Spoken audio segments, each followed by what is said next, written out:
sound is the most important thing in your practice, because it's the vibration that helps you to shift. It's the vibrations that help us to know where we're going and what we're doing. So you just saw what I was doing with the drum.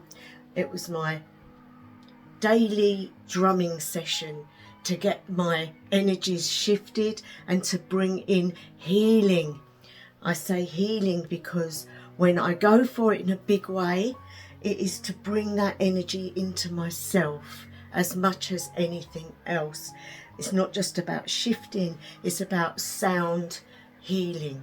And also with the rattle will dispel anything negative. And so that is what I was doing with that. Now, in a little while, you will hear an invocation to Sunna, the sun goddess. Coming up to some solstice, we're coming up to the peak time for the sun. And so giving reference to that particular goddess is a must in my book, because it's something we desperately need. And in countries where I live, like in England, we don't get wonderful amounts of sunshine, and same in Nordic countries. We don't get an abundance of heat, but when we do, we get it all in one go, and then it dispels and we're back to coldness and rain and overcast skies. So you can understand how much it means to us when we do get a lovely sunny day and we get that energy. We're needing it for our plants, for growth in us, for the animal kingdom, for everything. And so I do give reference to that particular goddess.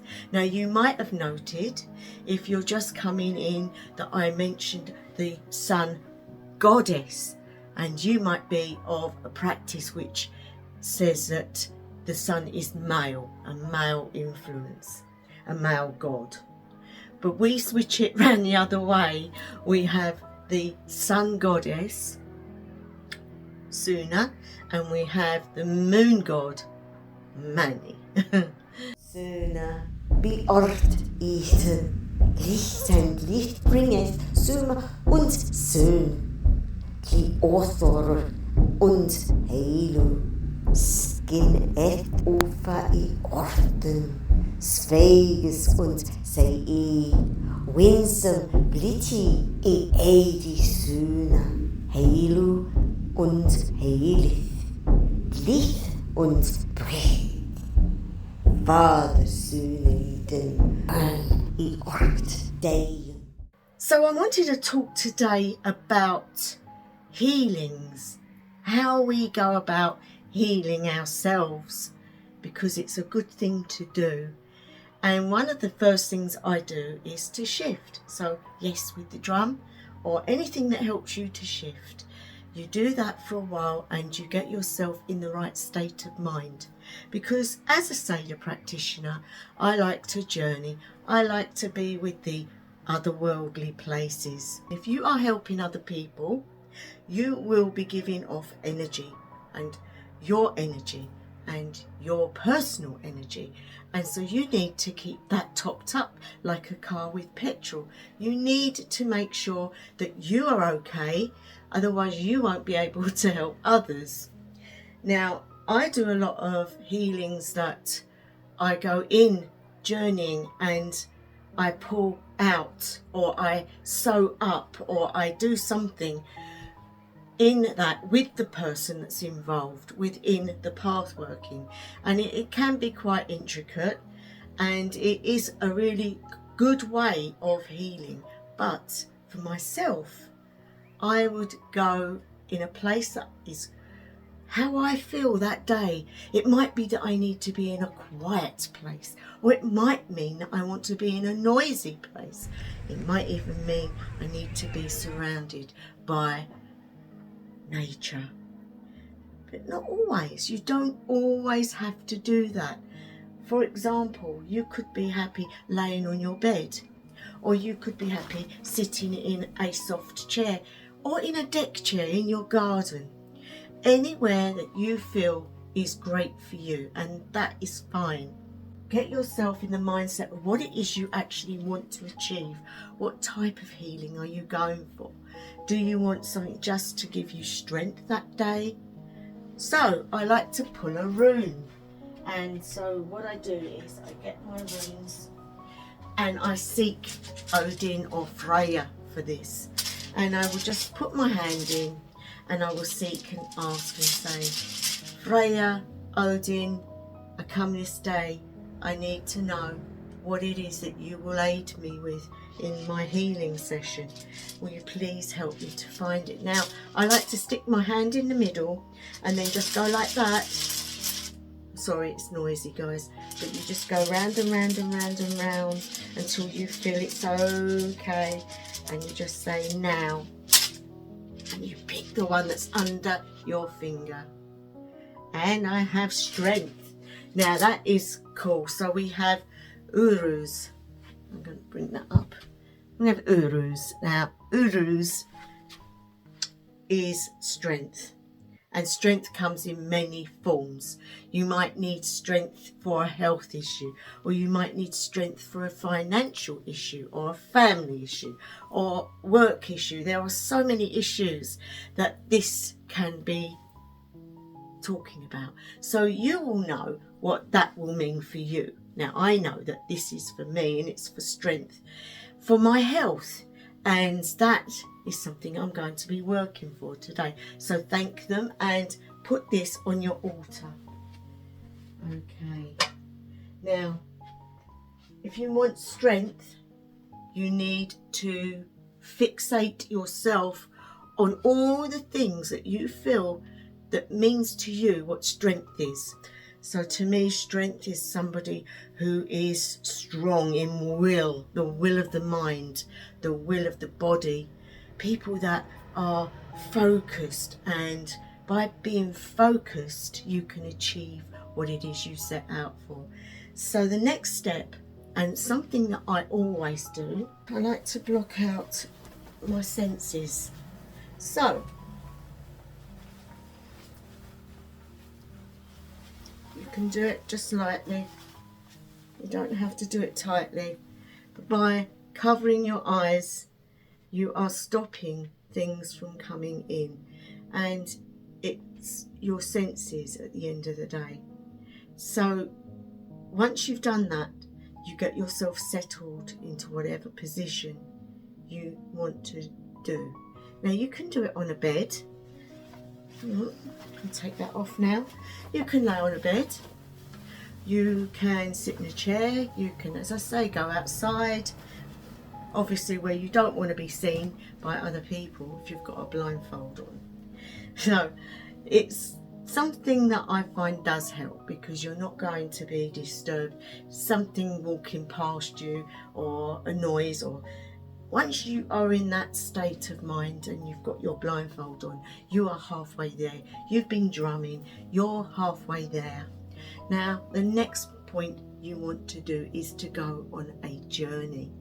And with a journey, it starts with a nice meditation. So, because you need to bring yourself into that, even though you're halfway there, you still need to get your breathing technique.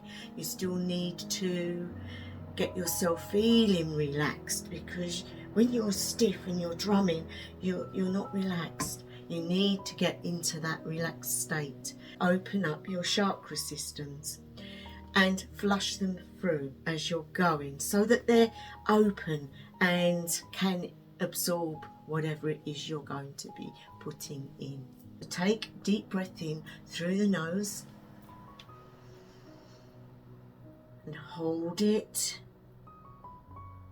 and then out through the mouth. And if you can, do it as slowly as you possibly can, because it regulates the breath and gets you into a slower feeling of being. And so in through the nose, hold, and out through the mouth. And keep doing that slowly.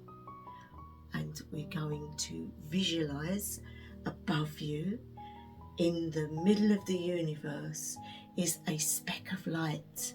And that light is so bright, it stands out amongst everything else. And as you look at it, it becomes bigger because it's making its way toward you. And as you stare, it comes closer and closer. And as it comes closer, it becomes bigger.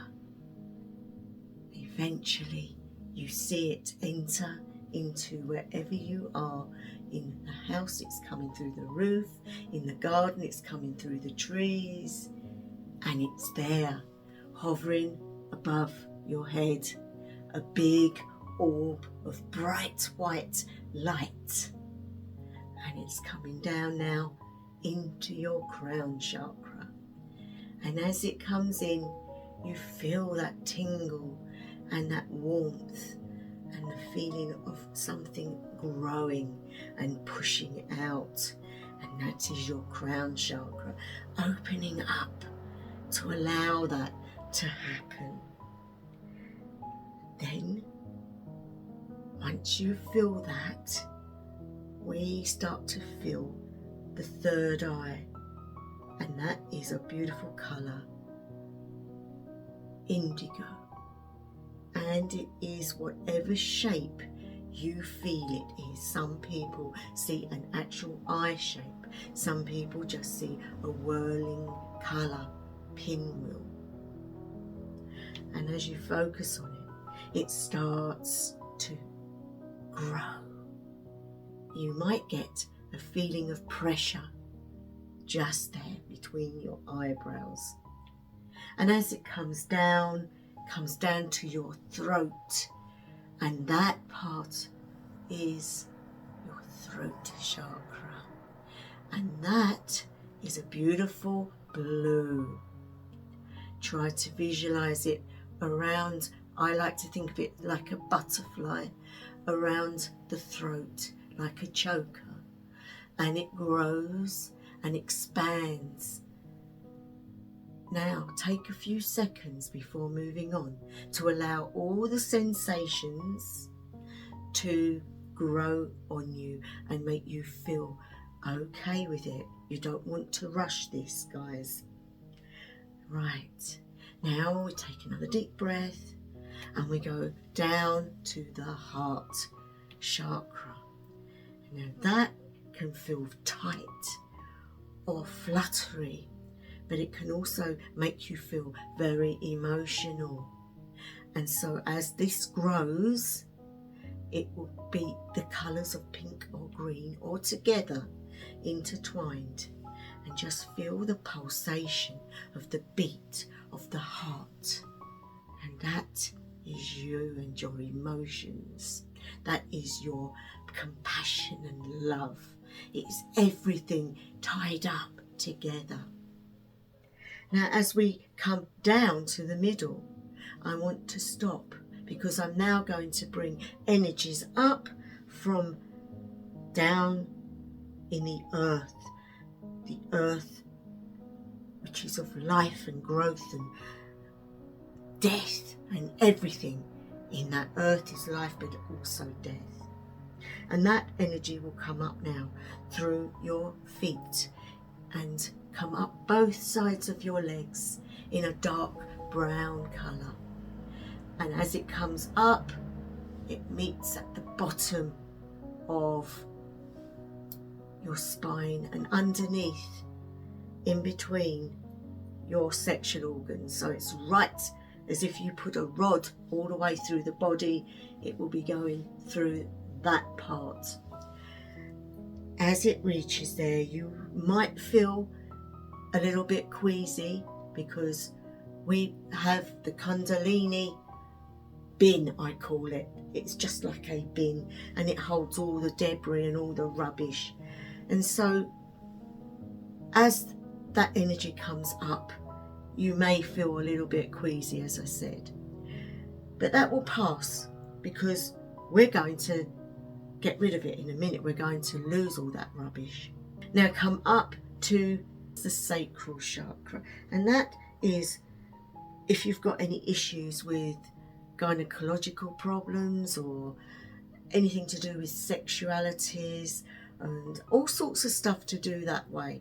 We come to that area and you're going to see that as a beautiful orange colour, and just see it fluttering, just see it like moving and growing and getting larger.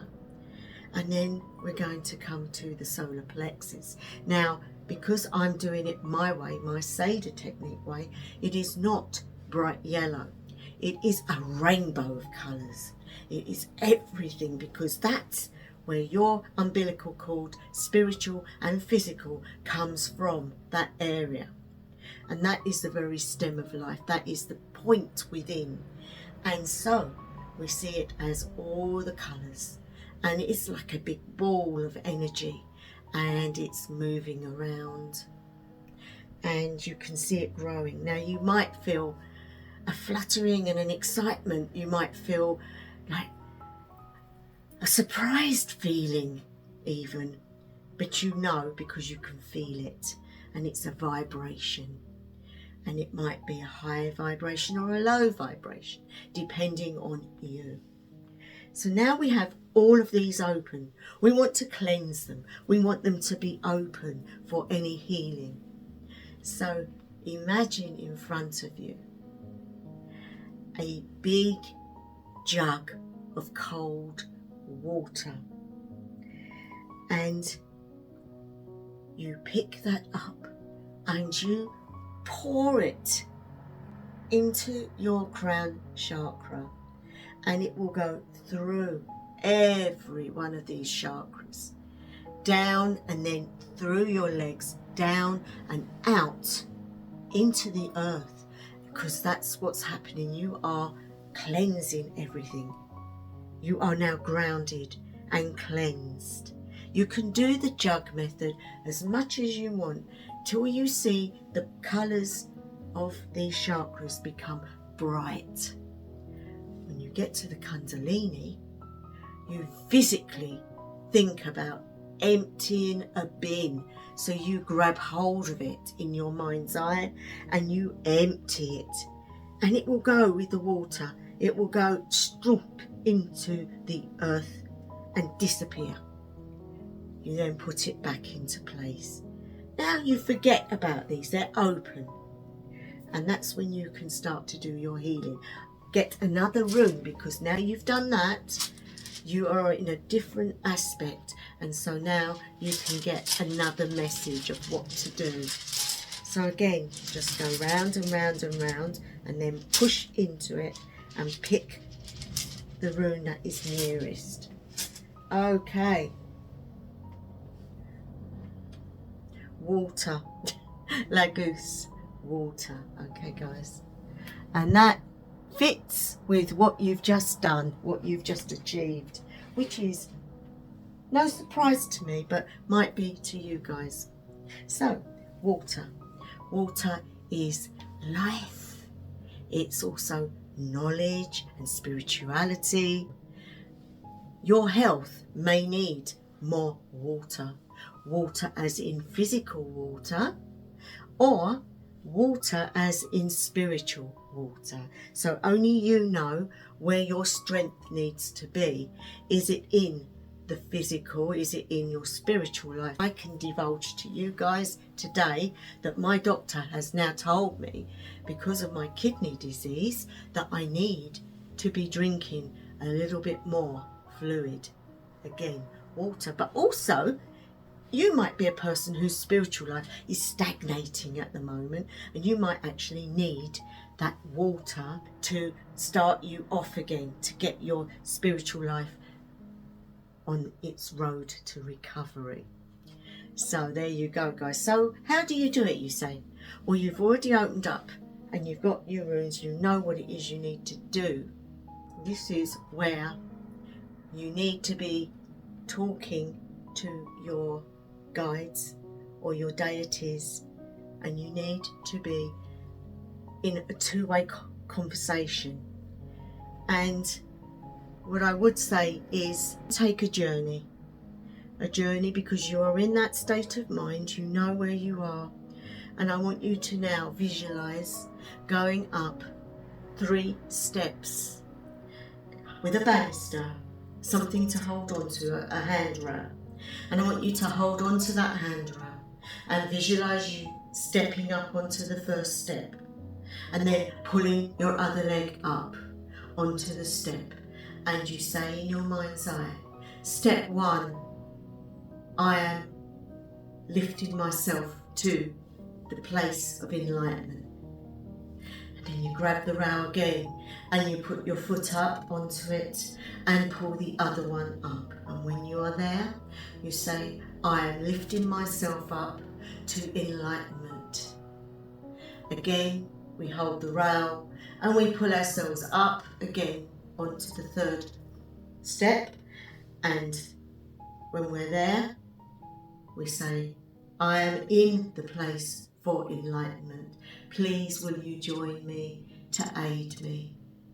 Now, when you first do this, guys, you may not see anything, but you might get a vision of something. It might be an animal, it might be something that you use, an article in your life. It could be anything. So have your mind open to not just you've got to see somebody, because it doesn't always work like that. You might hear a voice in your mind, or you might see symbols. It could be anything because everybody works differently. So once you do this, you're standing. What it feels like is clouds around you, but those clouds are soft. And if you touch them, your hands will go through, but it feels like cotton, very soft cotton. You wait for a while and just be silent. Just listen and be silent. Okay.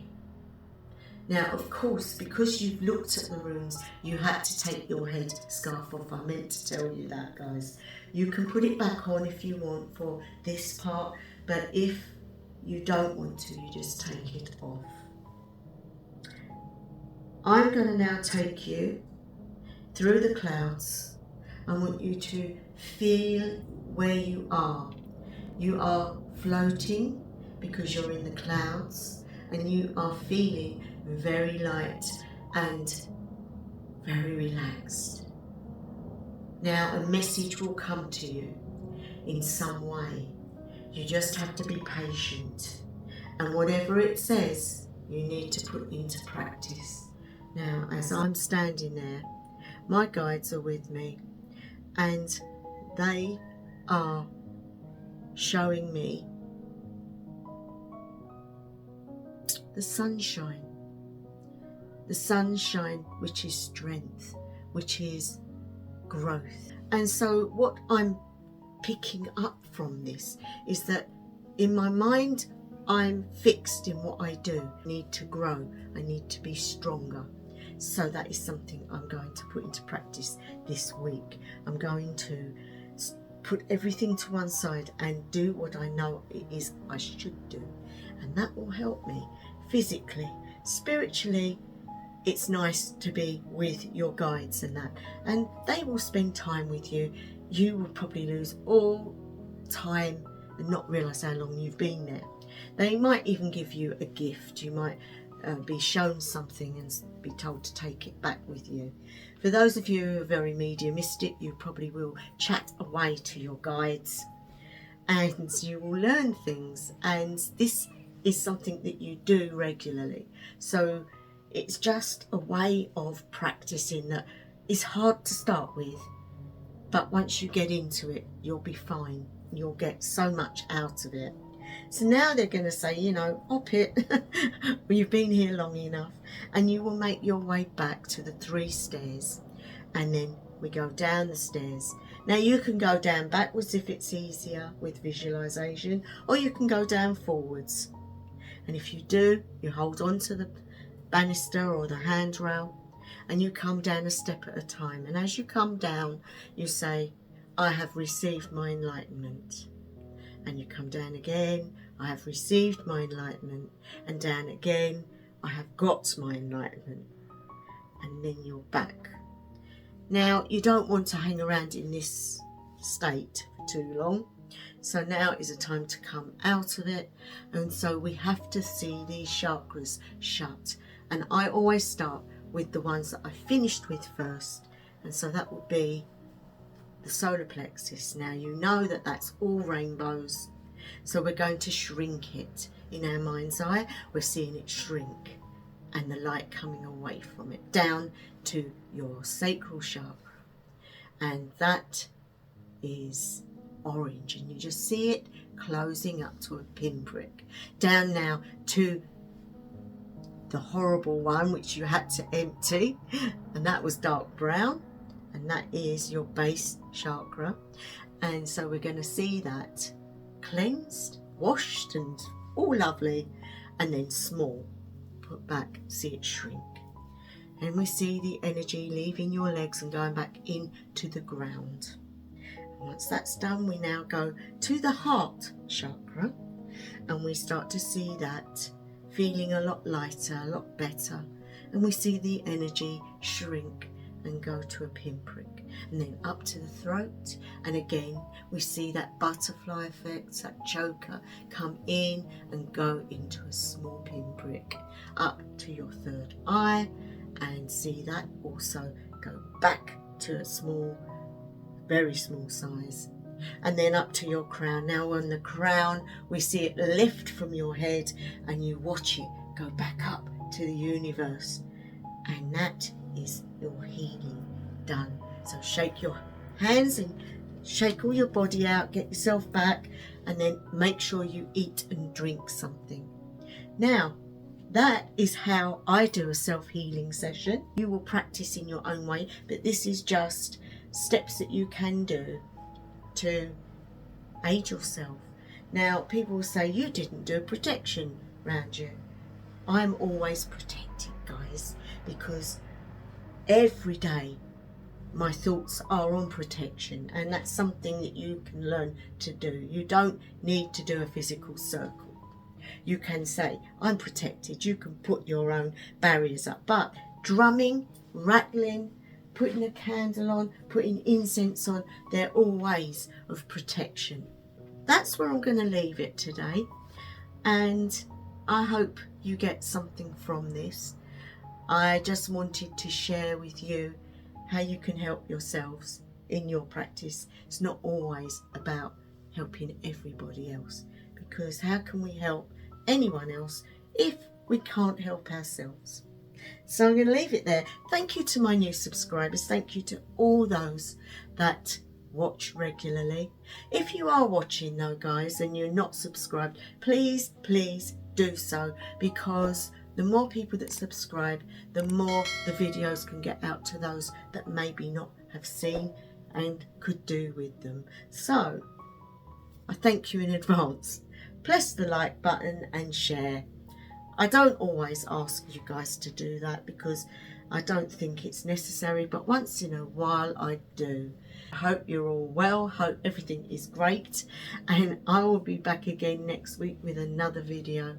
So wherever you are, whatever time of day, night or evening it may be, I wish you the best ever. House of Elaine.